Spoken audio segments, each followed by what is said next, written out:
Grife essa frase na sua Bíblia. Mas havia o quê? Oração incessante a Deus. Incessante a Deus por parte da igreja a favor dele. Mas havia oração incessante a Deus por parte da igreja a favor dele. Quando você passa por provações, sabe quem é que se compadece por você? Quem teve o mesmo nascimento que você. Quem nasceu de novo como você. Se você sofre na vida, não busque ajuda lá fora. Não espere que amigos lá de fora vão dar tapinha nas suas costas para se continue. Cara, estou vendo você aí na pior. Porque o amor do Pai não está no mundo, mas está naquele que recebe o seu amor. A oração, gente, ela é comum em corações que amam a Deus sobre todas as coisas. A oração, gente, ela é natural na vida da igreja. Porque a igreja sabe de onde ela vem, qual é a origem da igreja. A igreja não é projeto humano, a igreja não é uma invenção humana. A igreja ela foi estabelecida desde a eternidade. Deus já tinha plano de estabelecer a sua igreja. A oração ela é natural em nós por conta disso, é a nossa ponte com Deus. Nós não oramos porque algo está errado, viu gente? O texto, veja bem, embora o texto esteja falando a respeito de um momento de perseguição, deixa eu falar para vocês a respeito um pouquinho da teologia da oração. Um crente, ele não ora porque algo está dando errado na sua vida. Se você orar só porque algo está dando errado na sua vida, realmente algo está errado na sua vida. A oração é natural porque é comum a sua comunicação com o Pai. É comum. Eu falo com meu Pai com liberdade. Ele me ama. Eu sinto o amor do meu Pai. Eu ligo para Ele liga para mim. Nós conversamos. Nós temos comunhão. Eu me importo com Ele, Ele importa comigo. Agora, deixa eu fazer um exercício com vocês aqui, tá? Esse texto é muito importante. Eu não estou com pressa de terminar ele mesmo. As manhãs de domingo nós dedicamos a estudar a palavra do Senhor. Veja bem, um filho chega para o pai e diz o seguinte, é 11 da noite, o filho está indo para a cama, aí bate a porta do pai, pai vem, pai, eu sou teu filho, o senhor me deu o nome de Flávio, vou usar o exemplo aqui de quem está na sala. O senhor me deu o nome de Flávio. Assim. Amanhã o senhor vai estar aqui? Sim, filho. Vai ter café da manhã? Vai. O senhor vai lembrar de mim amanhã? Ai, filho, você é meu filho. Tá bom. Aí ele vai dormir. Descansa. Aí imagina uma outra pessoa, agora eu não vou usar o nome do Flávio, tá? Essa pessoa vai falar assim, acorda no outro dia, a mesma coisa que ela faz, aí lá no pai, pai, muito prazer, eu sou teu filho, meu nome é Zé, eu dormi aqui na sua casa ontem, não sei se o senhor se lembra disso, e ontem eu pedi café da manhã, então vai ter almoço? E o jantar? Ô pai, sexta-feira à noite vai ter jantar também, e no sábado também vai ter café da manhã. Ô pai, o senhor faz favor para mim? Não se esqueça de mim. O que vocês acham dessa relação desse filho com esse pai?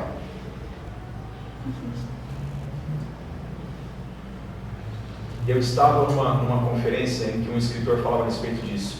Ele falava: é essa fé em Deus que eu não quero ter. Deu para entender? A maioria de nós aprendemos a orar assim. Vai a Deus para falar: ó Deus, ó, sou eu, tá? Sou eu. Tu sabes o que eu preciso. Eu preciso disso, disso, disso, disso. Eu quero isso, eu quero isso, eu quero. E ó, aí no outro dia ele volta e fala assim: Deus, eu sou o seu filho, porque eu te adoro. E tal. Aí ele começa a falar um monte de coisa. Ele coloca o tanto que ele sabe de teologia, que Deus o Pai, Deus o Filho, Deus o Espírito Santo, entronizado nas maiores alturas. Deus o Pai deu o seu único filho para morrer por mim e tal. Aí ele fala. No outro dia ele vem de novo o mesmo discurso. Ô, gente, oração não é manifestação de desconfiança de que algo vai te faltar na vida. Oração é a plena confiança em quem Deus é. Eu não oro pelo que me falta, eu oro pelo que há em comum entre eu e o Pai. Por que Jesus orava tanto? Porque ele tinha intimidade com o Pai. Porque ele sabia quem era o Pai. Vocês já observaram nos evangelhos que as orações de Jesus, as orações públicas dele são as mais curtas? Jesus curando um homem cego, e ali é um milagre, porque Jesus, naquele gesto, ele mostra para as pessoas que aquele homem não tinha nem globo ocular. Jesus, ele pega saliva, mistura com a terra, vem nos olhos do homem. O homem é feito do quê? Pó da terra. E a oração de Jesus é essa. A palavra hebraica é efatá, que é abre-te. E o homem, mas Jesus fez uma oração: Pai, graças te dou, porque tu me ouves. Isso me arrepia. Quando perguntarem: você é uma pessoa de oração? Lá fora, no mundo, é esse espírito que você tem que ter. Eu e o Pai conversamos, temos uma vida em comum. Eu oro, eu não tenho desconfiança de quem é Deus. A maioria dos que dizem que seguem a Jesus hoje no mundo são pessoas que desconfiam do cuidado de Deus. E elas oram manifestando isso. Elas não oram manifestando fé, elas oram manifestando um desconhecimento de quem é o Pai. Pai me dê. Deus vai falar: você é meu filho. Você não deixou de ser meu filho da noite para o dia, você continua sendo meu filho. Por que Jesus orava? Porque Jesus tinha confiança em quem era o Pai, gente. E como Jesus falava com o Pai, a palavra hebraica que Jesus usava para falar com o Pai é a palavra... Vocês vão dar risada, né? Agora todo mundo lembrou aqui dos anos 70. Né? Dancing Queen, Grupo ABBA. Mas Abba é uma palavra hebraica que significa papai. É a palavra da criancinha no colo falando papai. E Jesus, quando orava, ele falava Abba. Jesus não falava ó soberano Deus, não impostava a voz, né? Tem pessoas que é assim, né? Ele fala normal, numa boa, domingo, churrasco, está conversando. Aí ele chega para o culto aí, dá o microfone na mão dele e fala assim: por favor, ore para começar o culto aí. Né? Ele inala alguma coisa que muda. Tem o gazélio, né? O gazélio muda a voz da pessoa. E tem algum outro gás nesse momento que a pessoa inala e ela muda a voz. Soberano Deus. Né? Tem até uma anedota, né?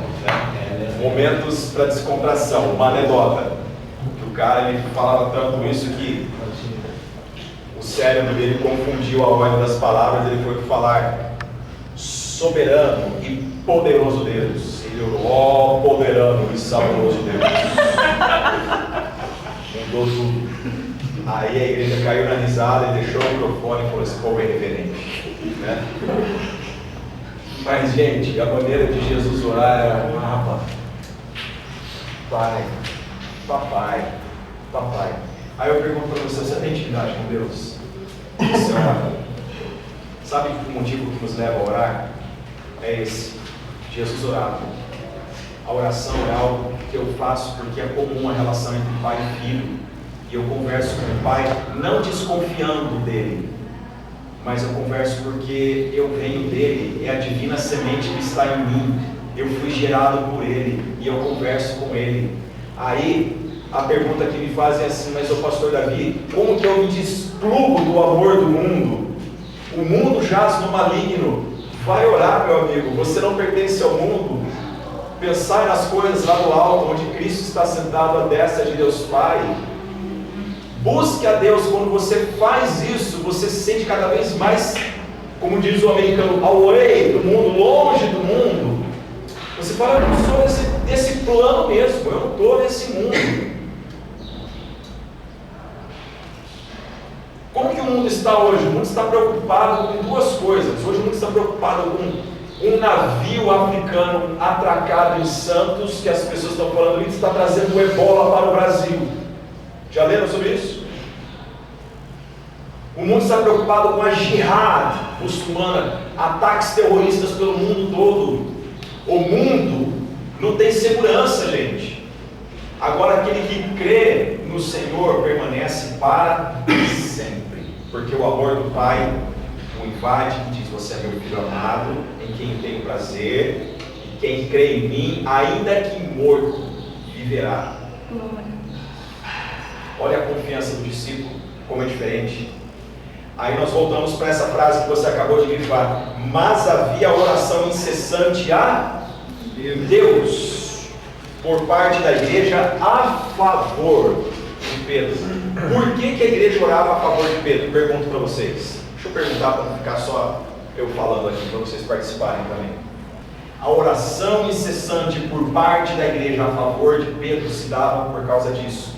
Porque é uma ligação. Eu amo a Deus sobre todas as coisas, eu amo ao próximo como a mim mesmo. Essa é a mensagem do Evangelho. É o amor. Um irmão nosso está sofrendo, está em cadeias, mas vamos orar por ele. Por quê? Porque o Pai já o vê. E a nossa relação com o Pai, nós nos envolvemos com o amor do Pai por ele que está ali. Não é uma coisa de Deus. Não, mas é um envolvimento na atmosfera de Deus em amor e cuidado pelo outro. Quando a gente consegue isso, a gente realmente ora pelo outro. Quando a gente fala assim: vamos orar pela Dona Maria, vamos orar, por quê? Porque Deus está envolvido com a Dona Maria, e eu tenho que estar envolvido com o que Deus está envolvido. Quem não ora não se envolve com os projetos de Deus. Entenderam? Alguma dúvida até aqui? Vou fazer uma viagem com vocês. Abra lá em Neemias, capítulo 1. Olha só. As palavras de Neemias, filho de Hacalias, no mês de Quisleu, que era entre novembro e dezembro, no ano 20º, estando eu na cidadela de Suzã, tá? Que era uma das cidades do Império Persa. O povo estava cativo na Pérsia.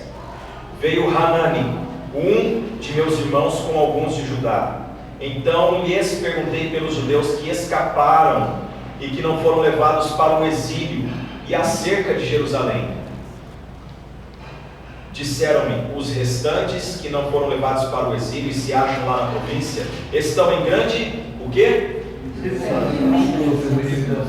Sofrimento e humilhação. Na minha versão revista e atualizada está miséria e desprezo. Miséria e desprezo. Os muros de Jerusalém estão derribados e as suas portas queimadas. Eles estavam vivendo um monte de entulho. Tendo eu ouvido essas palavras, assentei-me e chorei, e lamentei por alguns dias. E estive jejuando e orando perante o Deus dos céus. Olha só o coração desse cara. E disse, olha a oração dele: ah, Senhor, Deus dos céus, Deus grande e temível, que guardas a aliança e a misericórdia para com aqueles que te amam e guardam os teus mandamentos. Estejam, pois, atentos os teus ouvidos e os teus olhos abertos para acudires à oração do teu servo, que hoje faço a tua presença, dia e noite, pelos filhos de Israel, teus servos, e faço confissão pelos pecados dos filhos de Israel, os quais temos, ele se envolve, cometido contra ti, pois eu e a casa de meu pai temos pecado. Temos procedido de todo corruptamente contra ti. Não temos guardado os mandamentos, nem os estatutos, nem os juízos que ordenaste a Moisés, teu servo. Lembra-te da palavra que ordenaste a Moisés, teu servo, dizendo: se transgredirdes, eu vos espalharei por entre os povos. Mas se vos converterdes a mim e guardardes os meus mandamentos e os cumprirdes, então, ainda que os vossos rejeitados estejam pelas extremidades do céu, de lá os ajuntarei e os trarei para o lugar que tenho escolhido para lhe fazer habitar o meu nome. Estes ainda são teus servos e o teu povo que resgataste com teu grande poder e com tua mão poderosa. Ah, Senhor, estejam, pois, atentos os teus ouvidos à oração do teu servo e à dos teus servos, que se agradam de temer o teu nome. Concede que seja bem sucedido hoje o teu servo, e dá-lhe mercê perante este homem. Nesse tempo, eu era copeiro do rei. Ele era um homem que ele era o que provava a bebida antes do rei tomar. Se algum veneno tivesse, ele morreria no lugar do rei.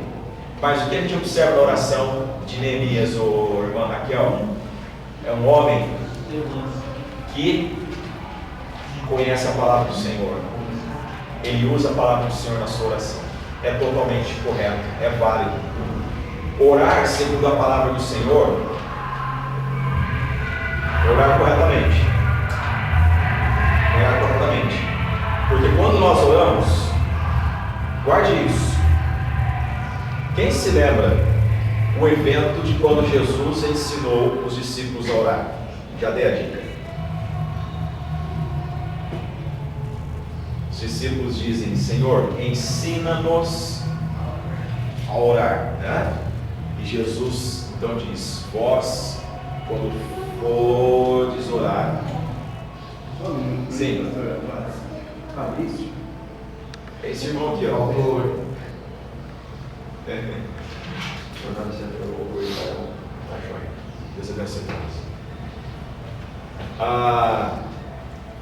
Jesus disse: não useis de vãs repetições como os gentios fazem, que acham que pelo muito falar serão ouvidos.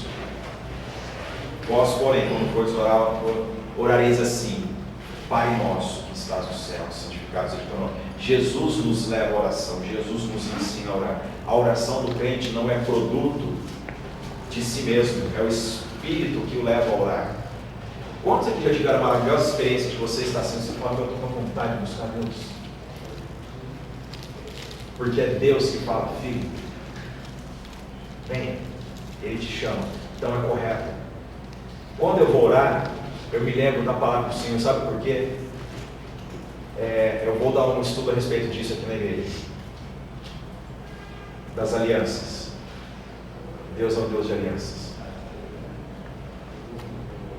E o Eterno, quando Ele fala: eu estabeleço a minha aliança, eu faço isso pelo meu nome. Quem é que vai falar? Deus não vai fazer, Deus não vai cumprir. Quando eu lembro das Escrituras, irmã Raquel, eu lembro das alianças de Deus desde o princípio, eu vejo o cuidado de Deus, meu coração se aquieta. Fala: fica tranquilo. Desde a antiguidade, Deus ele tem a história na palma da sua mão. E Ele tem tudo sob controle. E meu coração então para de ser formatado pelo mundo e se debruça na confiança de um Deus que o ama. Sim. Tipo assim, a pessoa pode usar a oração não em benefício próprio. Claro que a gente usa a oração em benefício próprio, né? Orar e falar com Deus. Mas tipo assim, vamos supor, querer uma coisa, por exemplo, não é devida para ela.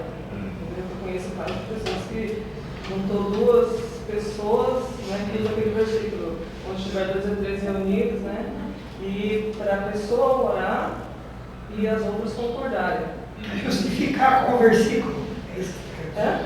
A pessoa quer justificar com o versículo. Justificar, tipo assim, cobrar de Deus. A tua palavra está dizendo isso, o que a gente pedir e os outros concordarem, acho que eu ia uma gosta, sei lá. Entendi tudo. A pessoa chegou, ajoelhou e as outras agora vocês concordam, entendeu? Aí a pessoa pegou e pediu, eu vou dizer falar assim, pediu um marido que não era dela.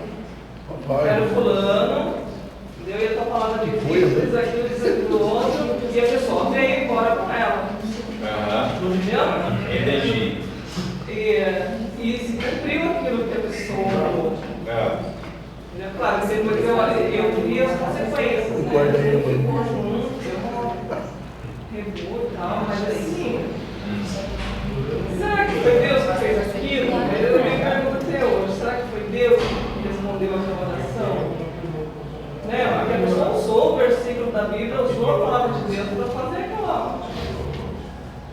Veja bem, Raquel. Encher os pauzinhos dela. Isso. Tem a macumba.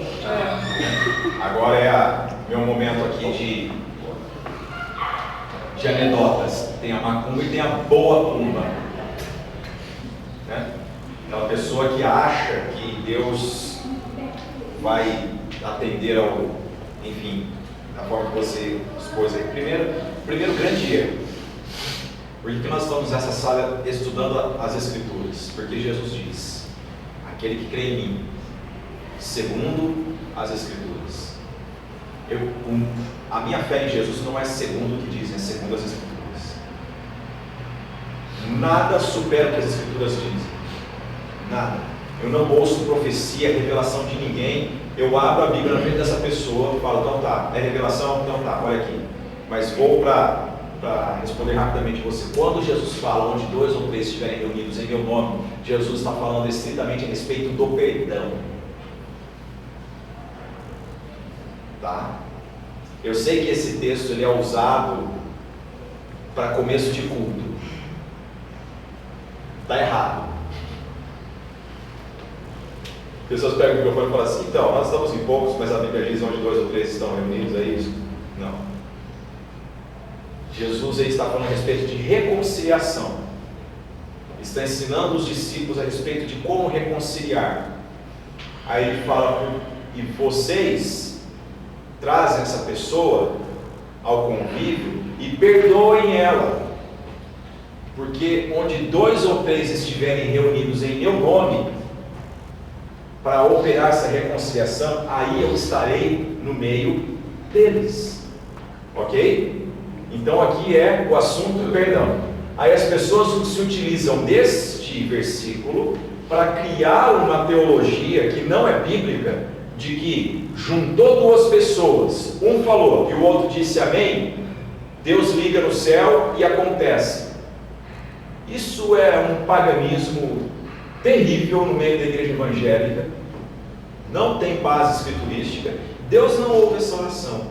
Se aconteceu alguma coisa, Raquel, nós devemos orar, porque é o seguinte: a palavra de Deus diz: Deus a ninguém tenta. Tá? Deus a ninguém tenta. Os homens eles são tentados por suas inclinações. Nós temos um inimigo das nossas almas que nos examina desde o nosso nascimento. E ele é o maior psicólogo que existe, porque ele entende tudo da alma humana. Ele sabe aonde passar a rasteira na pessoa. Então ele vem articulando planos, e muitas vezes Satanás usa até mesmo esses que se dizem irmãos em Cristo para envolver, para articular alguma coisa aí, entendeu? Cria uma atmosfera espiritual de engano, porque é isso que ele faz. Ele é enganador. Ele é enganador. Deus não ouve essa oração. Deus não ouve essa oração. Hoje à noite eu vou mencionar uma palavra a respeito de santidade. Nossa identidade com Deus é a santidade. E quando nós vemos isso acontecendo, a gente observa o quanto quanto as pessoas elas utilizam do nome de Deus em benefício próprio, contra o que as Escrituras ensinam. E aí nós temos uma coisa, Raquel, falta do amor. Falta do amor. E essa é a maior evidência de que não houve novo nascimento. Sabe para quem foi que Jesus disse: erreis não conhecendo as Escrituras e nem o poder de Deus? Jesus disse isso para os religiosos do seu tempo. Os caras que batiam no peito e falavam assim: porque nós, e ó, até hoje é normal um judeu ter na Bíblia decor, viu? E Jesus então contra eles diz: errais não conhecendo as Escrituras. Jesus disse para quem sabia a Bíblia de cor isso. Olha a autoridade de Jesus. Vocês não conhecem nada. Vocês não conhecem as Escrituras e não conhecem o poder de Deus. Porque se vocês conhecessem, vocês não ensinariam dessa forma. E o que eles ensinavam? Eles vinham uma viúva, eles falavam: cadê o dízimo? A mulher ficava, eles falavam: não, você tem lá no fundo do quintal uma hortelãzinha, ela deu 10 folhinhas, cadê o dízimo? Cadê a folhinha da hortelã? O cominho. Jesus fala: vocês cobram o dízimo da viúva, da hortelã e do cominho, depois vocês se assentam na mesma mesa e fala: traga tudo bom e do melhor para mim, porque eu sou servo do Senhor. Jesus contra os religiosos do seu tempo, ele disse: errais não conhecendo as Escrituras e nem o poder de Deus. Conhecer as Escrituras não se dá por saber humano, mas se dá por iluminação do Espírito Santo em nós. E isso nos leva a uma vida de amor. Onde se viu orar para que o outro passe mal? Essa pessoa tem um inferno dentro de si. As pessoas não leem a Bíblia com o mesmo espírito e a reverência com o qual ela foi escrita. Elas leem a Bíblia como se fosse o jornal do dia. Não é a mesma coisa. Não é a mesma coisa. Deus vela pela sua palavra, não pelo desejo do homem. O homem pode falar assim: mas está escrito que o justo vai prosperar, não sei o que. Deus fala: eu velo pela minha palavra. Jesus disse: qual o filho que vai ao pai e pede pão, o pai dá uma pedra? O filho fala: quero pão, o pai dá uma pedra. Eu quero peixe, o pai dá uma cobra. Jesus disse: vosso Pai Celeste sabe do que necessitais. Deus não dá nada além daquilo que eu necessito. Entre o querer e o ter há um grande espaço. Aí tem o querer segundo o cosmos que eu falei, né? O querer do mundo e o querer de Deus. E olha só, 1 João capítulo 3. Sabe o que eu percebi? Para escrever a Bíblia, quando a pessoa pega assim com o celular, abrir. Eu quero lá, mas você tem que ler a Bíblia. Que minha cabeça seja aberta, que meu coração seja livre de todo mal. Eu vou ler a palavra do Senhor. E lia, como se, sabe, de coração aberto. Não pegando o que você falou, ficar ali, vou dar uma linha hoje, não. Eu não sabe nem o que está lendo. Lê só por. Vou falar assim: hoje é Bíblia, amanhã eu vou ler um pedacinho e vai ser salvo, e vai ser 2 pedacinhos por dia. Não vai nada, não vai aprender nada, não vai pegar nada, não tem nem começo nem Ricardo, as pessoas elas perderam essa referência. Não tem. Eu estou diante do Senhor, eu estou diante da sua palavra. Eu vou ler, não é um texto humano, eu estou lendo algo que é mais bem poupado que isso vai ter. Meu irmão, se Jesus pegou isso aqui e disse: minha palavra. Não é? Então não pode chegar aí depois e ler sei lá, uma coisinha pegar. Com qualquer ler coisa. 2 versículos por dia, vai ser salvo, não vai nada. E aí, olha só. Vai entender o que está lendo, não precisa nada. Ler sem prática não. Ler sem prática é formador. A leitura sem a prática é formador, doutor da lei. Né? Exato. Eu quero só dizer na época. Liam, se enchiam. Por essa aula é super interessante para você aprender também ao que ler e já entender. Então você vai ler do nada e não vai saber nada. Sabe como que as seitas e heresias elas são formadas? Toda seita e heresia tem base na palavra. Agora, por que isso? Guarde essa frase: texto fora do contexto é pretexto para heresia. texto fora do contexto é pretexto para heresia. O que a irmã que expôs desse acontecimento é isso, é a pessoa que ela pinça um texto da palavra de Deus fora do seu contexto, forma uma espiritualidade ao entorno disso e vai para Deus e fala: é isso aí que eu quero viver, me dá. Não é isso que nós vemos na televisão, os programas televisivos evangélicos? É exatamente isso. Você olha aquilo e você fala: mas Jesus, onde está Jesus nisso? Onde está o amor de Deus nisso? Eu vou pegar aqui a carona que o Ricardo falou, antes de ler esse texto bíblico que é muito importante. O Ricardo falou a respeito de orar com a Bíblia em mãos, dizendo: Senhor, revela-me a tua palavra. Eu dou razão à tua palavra. Que a tua palavra forme a minha mentalidade, forme o meu caráter. Primeira carta de João, capítulo 3, verso 9. Todos acharam?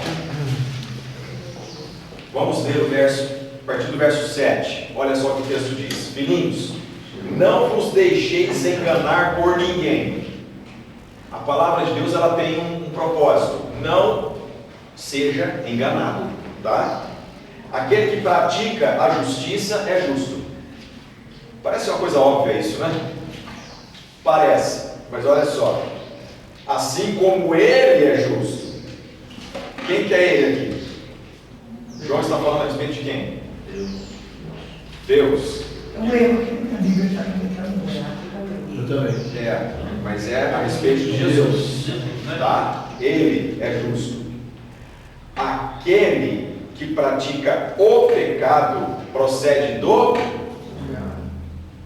diabo, com letra maiúscula, falando a respeito da pessoa maligna, o ser maligno que é contra a vontade de Deus, o agente maligno que conspira para que os homens desobedeçam a Deus. Todo aquele, aliás, aquele que pratica o pecado procede do diabo, porque o diabo vive o quê? Pecando desde o princípio. Ponto. Para isto se manifestou o Filho de Deus. Para o quê? Para destruir as obras do diabo. Gente, Jesus entra na vida da pessoa. Jesus não dá carro, não dá casa, não enche essa pessoa de grana. O que Jesus faz? Destrói as obras do diabo. A pergunta que me fazem é: pastor, e a quebra de maldição? Já ouviram falar a respeito disso? Sim. E a quebra de maldição? Eu tenho que orar por quebra de maldição? Se a minha avó um dia fez um trabalho, se envolveu com um sacrifício de animais, de criancinhas, fez invocações a deuses pagãos e não sei o quê, aí fica essa suspeição. Aí o cara quebra a oficina, a funilaria dele. Ele fala: é porque o meu quataravô lá atrás. Olha quanta culpa. Sendo que a palavra de Deus diz o seguinte: Jesus veio para fazer o quê? Destruir as obras do diabo. Quando Exatamente. Quando Jesus entra na vida da pessoa, o que ele faz? Quebra tudo isso, desfaz. Olha, continuando a leitura do texto, verso 9: todo aquele que é nascido de Deus não vive na prática de pecado. O que é a prática de pecado, de acordo com o texto que nós estamos lendo? Pergunte para o texto: o que é a prática de pecado? O que o texto está falando a respeito do pecado? É do diabo. Então, olha o que o texto diz. Agora com coerência, olha: todo aquele que é nascido de Deus não vive na prática de pecado, ele não faz a vontade do diabo, pois o que permanece nele é a divina semente. Ora, esse não pode viver pecando porque é nascido de Deus. Verso 10: nisto são manifestos os filhos de Deus e os filhos do diabo. Todo aquele que não pratica justiça não procede de Deus, nem aquele que não ama a seu essa última frase, vamos ler de novo? Ó, nem aquele que não ama a seu irmão. Aqui tudo eu estou falando, fazendo a viagem de Atos 12, dessa questão de perseguição e de igreja orando, e pegando agora o que a irmã Raquel expôs, para dizer o seguinte: amar o irmão é a marca de quem procede de Deus. A boa cumba presente na espiritualidade hoje de muitas pessoas, principalmente no meio evangélico, essa é a maior marca de que o diabo ele tem a cadeira cativa dentro de muitas igrejas. Tá? Deus não ouve essa oração. Deus não ouve essa oração. Aliás, aquele que procede de Deus, ele não ora contra. Ele não ora contra. Jesus, o princípio de Jesus é o seguinte. Vamos ler a palavra. Vamos abrir lá, Mateus capítulo 5. Gostoso de ler a Bíblia, né, gente? Está aqui para isso. Mateus capítulo 5, versículo de número 38. Mateus, guardem isso, tá, irmãos? Mateus 5, 6 e 7 chama-se Sermão do Monte ou Sermão da Montanha. É o cerne da mensagem de Jesus. Se você quiser chegar, como diz um amigo meu, ao talo do abacaxi, a mensagem de Jesus está aqui. Mateus capítulo 5, 6 e 7. Jesus diz: ouvistes, verso 38 do capítulo 5. Ouvistes que foi dito, olho por olho, dente por dente. Nós também ouvimos isso, né? Eu, porém, vos digo, é aqui que nós estamos ligados, é o que Jesus diz. Eu, porém, vos digo, não resistais ao perverso, mas a qualquer que te ferir na face direita, volta-lhe também a outra. E ao que quer demandar contigo e tirar-te a túnica, deixa-lhe também a capa. Se alguém te obrigar a andar uma milha, vai com ele 2. Dá a quem te pede, e não voltes as costas ao que deseja que lhe emprestes. Ouvistes que foi dito: amarás o teu próximo e odiarás o teu inimigo. Aí eu pergunto para você, aonde está escrito isso na Bíblia?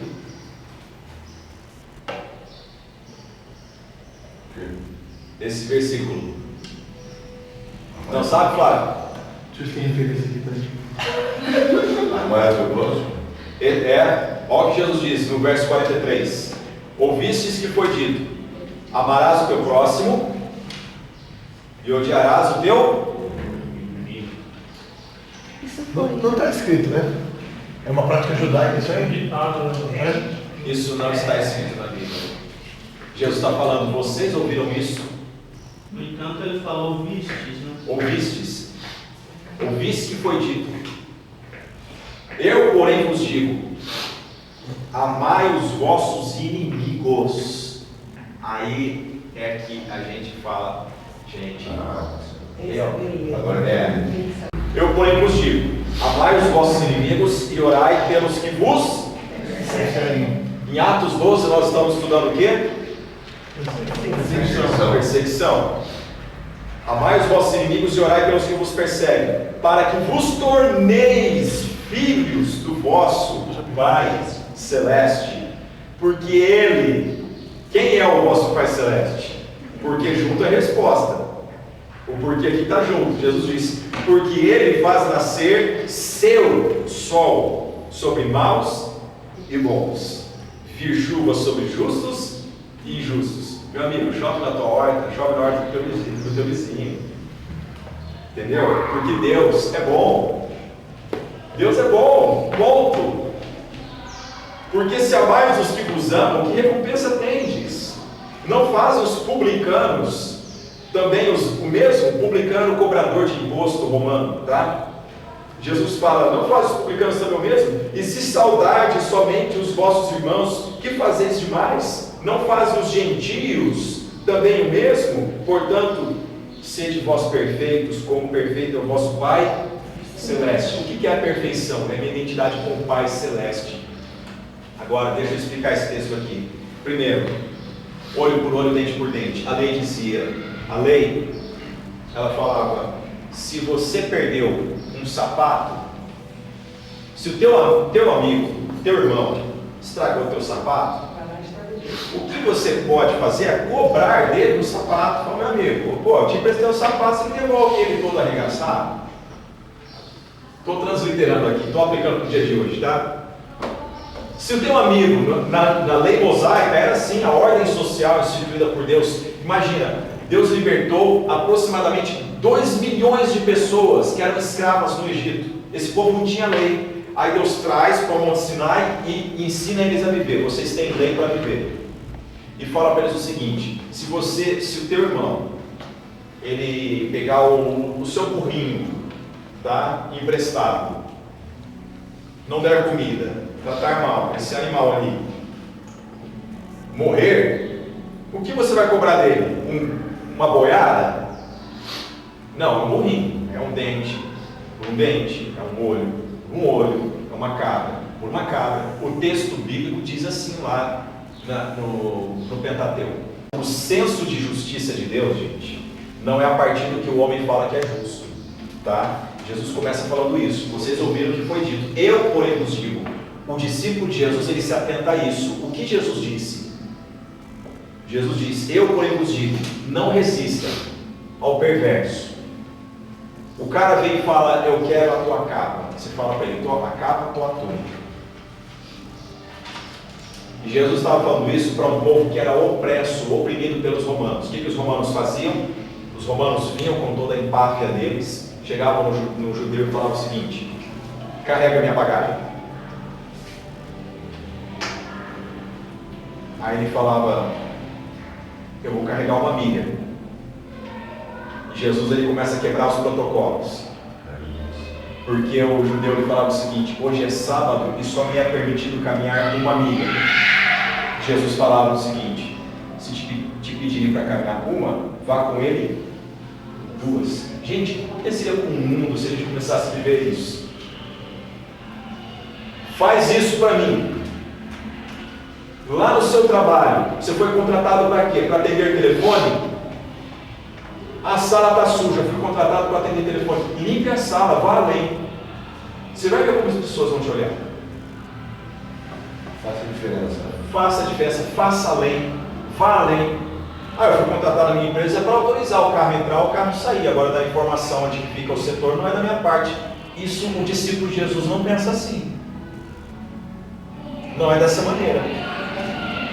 Aí, a partir disso, Jesus ele introduz o assunto do amor. Por quê? O amor não é justo segundo os homens. Não é justiça segundo os homens. Jesus diz, ouvistes que foi dito, amarás o teu próximo e odiarás o teu inimigo. Quem foi que disse? Eu vou responder, irmão Adilson.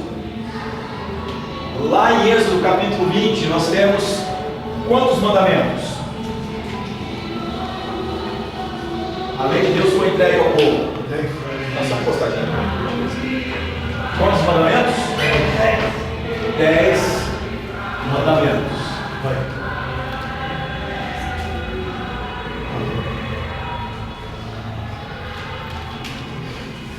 São os 10 mandamentos, tá?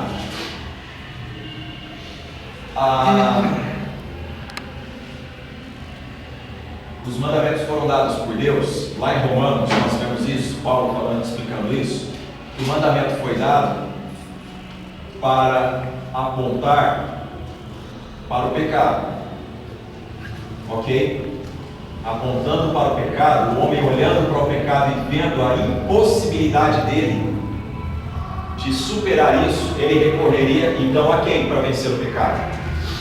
A Deus. Os 10 mandamentos são válidos hoje? Claro que sim. Jesus disse, eu não vim para abolir, eu vim para cumprir. De modo que quando você recebe a Cristo, isso aqui é aplicado no teu coração. Ok? Só que os religiosos dos tempos de Jesus, o que eles fizeram de 10 mandamentos? Eles fizeram aproximadamente 612.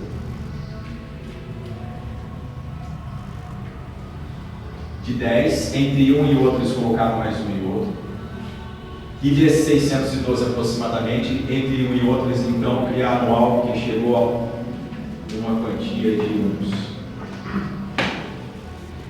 2.000 que eles decoravam e passavam de pai para filho e virou a tradição dos antigos. Quando Jesus ele ensina, ele fala: vocês ouviram dos antigos. Temos que atentar ao texto, viu gente, na leitura bíblica, porque quando Jesus fala dos antigos, é a respeito dessa tradição de pegar os 10 mandamentos, transformar em 612, depois transformar em 2.000. Aí perguntavam: mas onde está escrito isso na Bíblia? Não está escrito, mas a tradição diz assim. Você conhece religiões que fazem assim?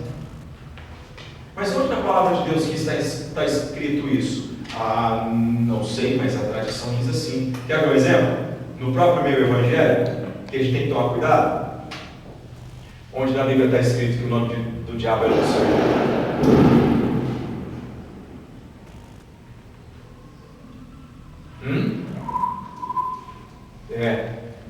Baronia de Velho Oeste. Tradição. Luz. Na Idade Média pegaram de lux, né? A palavra lux, latim.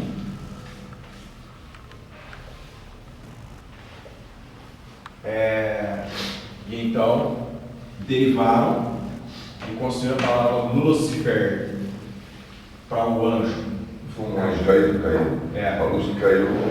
Exato. Sai Um ser de luz que caiu da terra, depois é escuro, luz, coisa. Isso, só que isso aí é tradição, não está na Bíblia. Não tem. Não tem na Bíblia. Então, eu estou falando a respeito disso. O diabo é diabo, só não tem outro nome. É o adversário. Os nomes dados aí na Bíblia, Ricardo, são a antiga serpente, o dragão, o enganador, o inimigo das nossas almas. Conhece a tua alma, vai contra a tua alma, quer destruir a tua alma. Pai da mentira. São os nomes dados. Agora, o cerne aqui é o seguinte, é que os homens eles se atêm a tradições e não a o Espírito de Deus, o Espírito da lei se resumia nisso. Quando o escriba, lá em Marcos 13, Marcos capítulo 13, o escriba procura Jesus e fala assim: bom mestre, o que tenho eu de fazer para herdar a vida eterna? Jesus disse: como você interpreta a lei? Jesus era bom na retórica, né? Como você interpreta a lei? Ele fala: amarás o Senhor teu Deus sobre todas as coisas e amarás ao próximo como a ti mesmo. Jesus disse: faz isso e viverás. O centro da lei é a palavra amor. Amor. Aí Jesus fala: vocês ouviram o que foi dito, amarás o teu próximo e odiarás o teu inimigo, porque a tradição dizia, irmão Jesus. A tradição dizia: eu, porém, vos digo, amai os vossos inimigos. O discípulo de Jesus, ele tem um mandamento de Jesus. O mandamento de Jesus é esse: é inimigo meu? É, mas eu o amo. Para encerrar a aula de hoje, o que a gente aprende de tudo isso? A igreja é perseguida em Atos 12. Herodes decidindo prender, matar, e havia oração por parte da igreja a favor de Pedro. Por que a igreja orava por Pedro? Porque havia amor. Pelo irmão. Pelo irmão. Deus, gente, eu estava certa vez no lançamento do livro do Rubem Alves, que morreu esse ano. O Rubem Alves, ele, certa vez nós estávamos no lançamento do livro dele, uma menina levantou a mão e falou assim: gostaria de fazer uma pergunta. O Senhor acredita em Deus? Ele disse: qual Deus? Ela falou assim: há uma força, uma energia superior. Ele falou: não, isso aí não existe. Ele falou: como não? Ele falou: não, porque força, energia superior, Deus tem que ser pessoa. Porque Deus, eu falo que Deus é amor. E só pessoa ama. Essa luz, como as pessoas falam, por essa luz que eu vi, né? Essa luz nem sabe que ela existe. Essa luz ela não tem afeto, ela não tem sentimento por mim, ela não sabe quem eu sou. Energia, não amo. Para ser Deus tem que amar. Ela falou, então você ora. Ele falou assim, é isso que eu gostaria de falar. Porque muitas pessoas acham que Deus é um cara com Alzheimer, que todo dia você tem que ir lá e falar assim, Deus, eu sou o Zé. Deus, eu sou o Zé. Deus, lembra que eu preciso disso. Jesus ensinou, vosso Pai Celeste sabe do que necessitais. Buscar, pois, em primeiro lugar o seu reino e a sua justiça, e todas as demais coisas vos serão acrescentadas. Ele falou isso. A segunda coisa que o Rubem Alves disse, eu estava presente, estava na primeira cadeira, participando desse encontro. Ele falou. Segunda coisa, é que as pessoas, além de achar que Deus tem Alzheimer, é que Deus tem uma atrofia muscular no braço dele, e que a oração é uma maneira de chegar nesse braço e ficar massageando esse músculo, e falar, estica o braço e me alcança, me abençoa, me abençoa. Deus não abençoa enquanto não orar. Ele falou, peraí, esse não é o Deus que eu vejo em Jesus. Nós não oramos para lembrar Deus de alguma coisa, porque Deus ele é onisciente, Ele conhece todas as coisas. Nós não oramos porque nós temos que massagear o músculo do braço de Deus para que Ele faça alguma coisa, porque o braço do Senhor não está encolhido, está estendido. A graça de Deus é manifesta o tempo todo sobre nós. Nós oramos porque nós temos algo em comum com Deus. Nós fomos gerados, como nós lemos no texto de hoje, pela divina o que? Semente. Existe algo em comum entre nós e Deus. Por que a igreja orava por Pedro quando Pedro estava na prisão? Por amor. Por amor. O amor nos leva a orar. Sim. Eu não lembro agora, não lembro esse versículo que diz que Deus pede para lembrar Ele. Que Deus pede para lembrar Ele. Tá. Seria, eu não sei, é uma pergunta que me responder. Não, mas assim, não que Deus precise disso, é claro, mas é errado você na oração também especificar certas coisas. Não é um texto que fala assim, lembra-te de mim. Não é lembra-te de mim, é como se você lembra daquilo que eu prometi. Sim. Como pedir. Não. Tem textos, tem vários textos assim, Raquel, que Deus ele fala com o povo. É interessante, né? Porque Deus, na sua... olha só, gente, eu estou finalizando a aula, vocês viram que eu tenho dificuldade de finalizar a aula. Se deixar, eu passo o dia ensinando a Bíblia. Queria especificar, assim, pastor, não que Deus sabe de tudo mais do que dinheiro. Mas assim, também eu já aprendi que é certo. Que você tem que especificar ao Senhor. Eu, por exemplo, eu estou, não sei, vamos pôr para o material. Como se Deus não soubesse, você tem que falar. Isso, exatamente. Ou então Ele sabe, mas mesmo assim a gente tem que falar. Tem que falar. Para Ele ter certeza, não sei.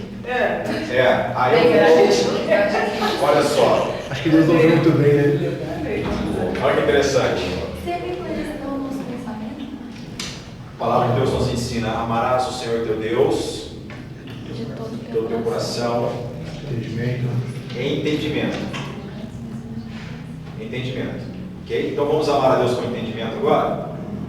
Boa pergunta. Boa. Deixa eu usar o exemplo aqui do Ricardo.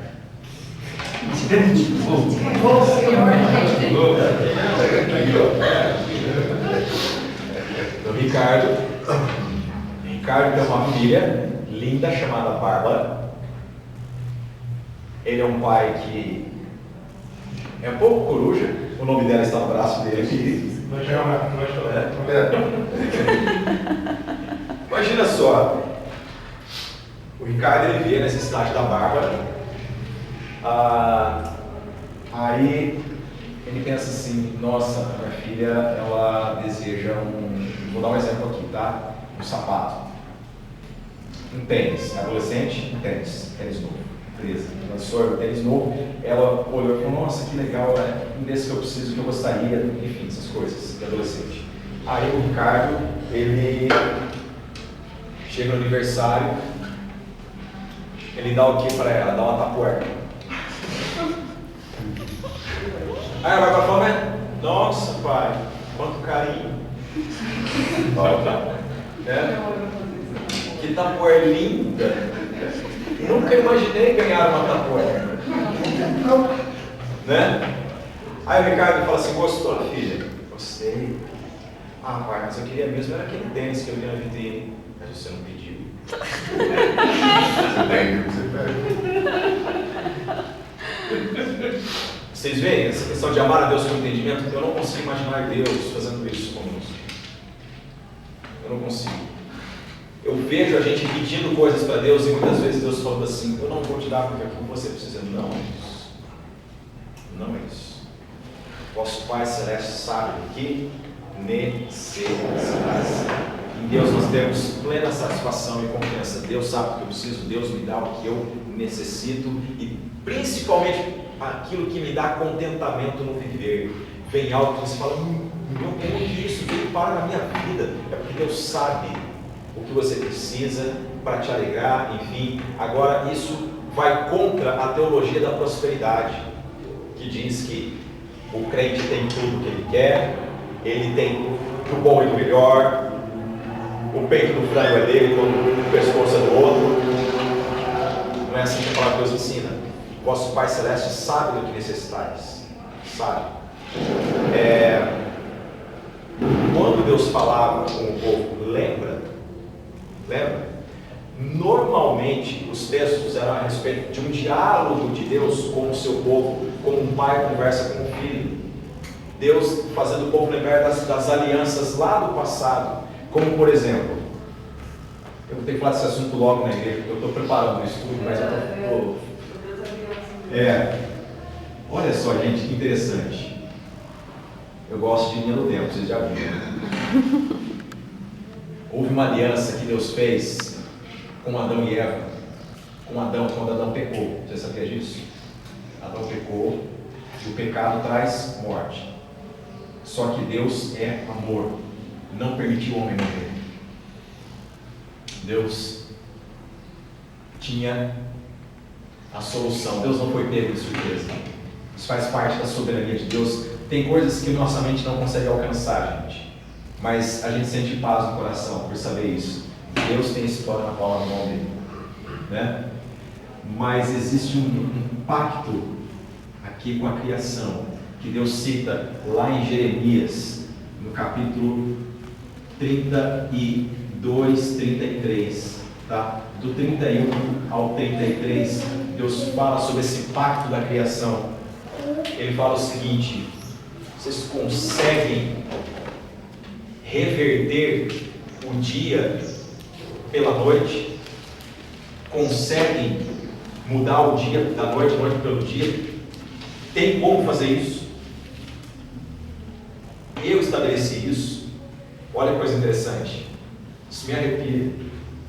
Para que vocês saibam, cada vez que o dia tornar-se noite e a noite vir a ser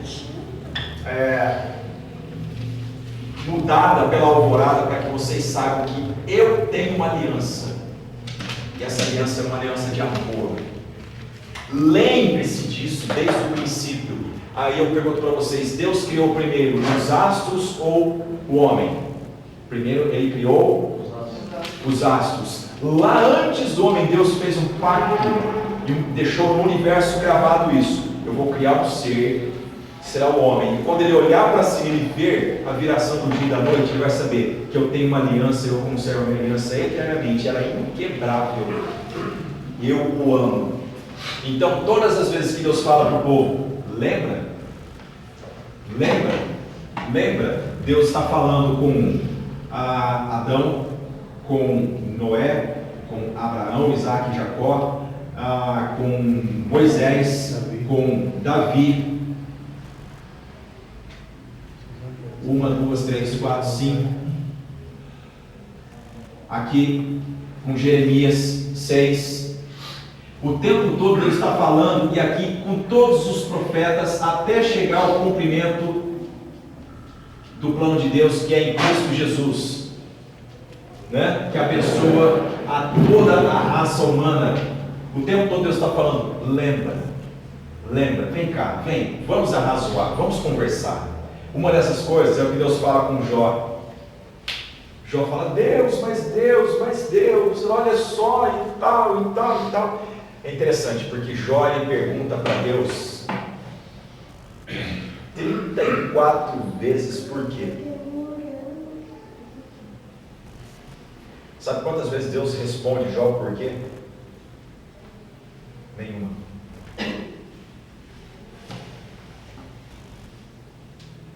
Sabe como Deus responde Jó?